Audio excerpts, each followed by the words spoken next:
Hello, in this video I'm going to talk about the last part of the configuration and architecture design for the step function, namely Oz batch environment.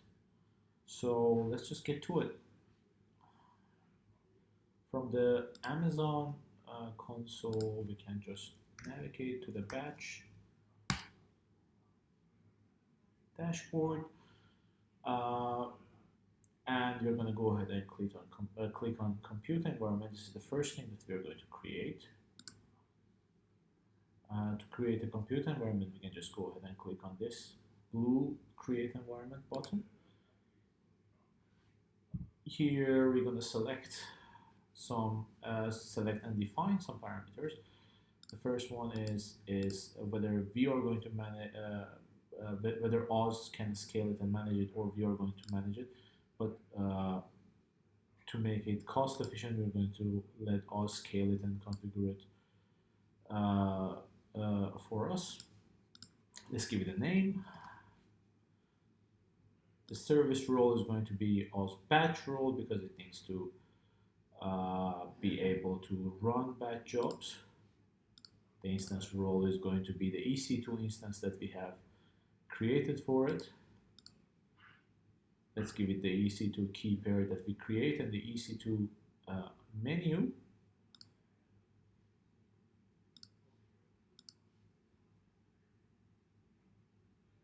And here is two options that are really important. One is on demand and one is spot. Spot is basically you can use the remainder computational resources that is not being used by other Amazon service user around the world. So you can basically bet on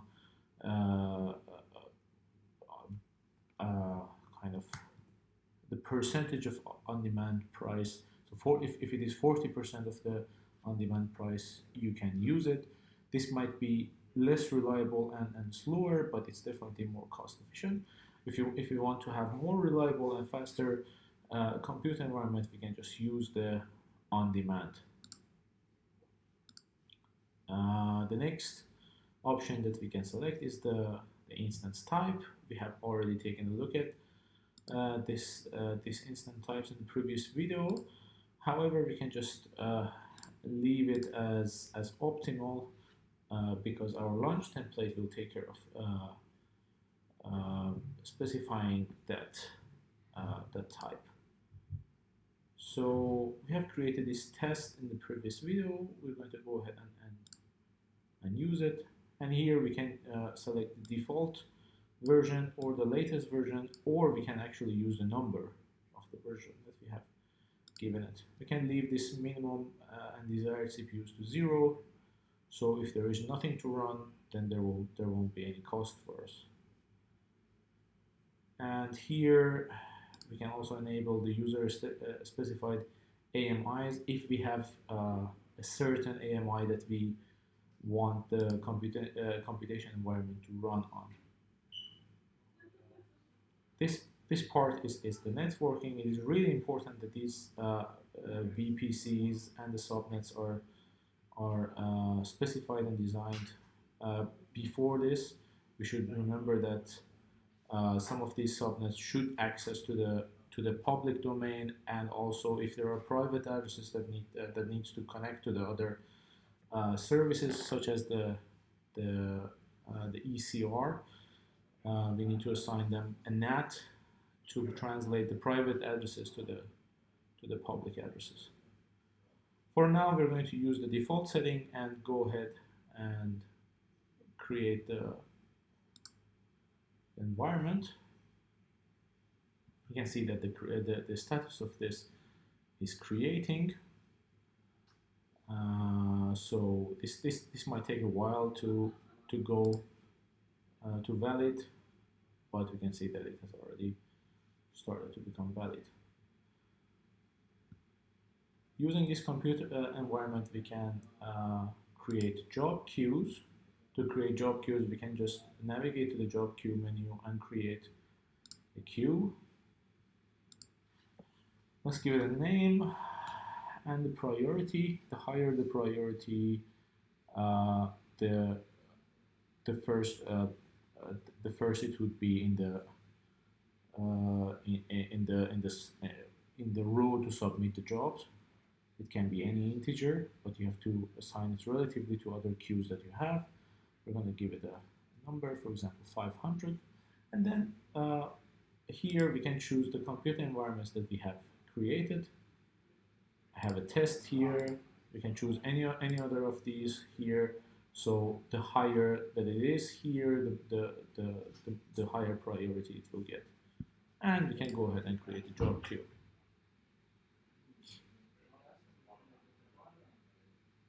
It is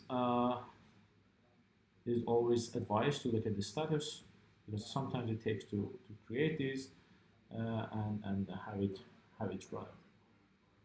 The next thing that we need to worry about is the job definition. We can create the job definition here, give it a name, attempts, the number of attempts that it will try to run the job. We can give it a timeout if you provision that a certain amount of time it takes to run the job. Give it a job role, which basically it's just the batch job role that you have created before, and choosing the container image. You can choose any container image that you have created in the ECR. You can select whatever you have created before. So I'm going to go ahead and use the Amazon Linux.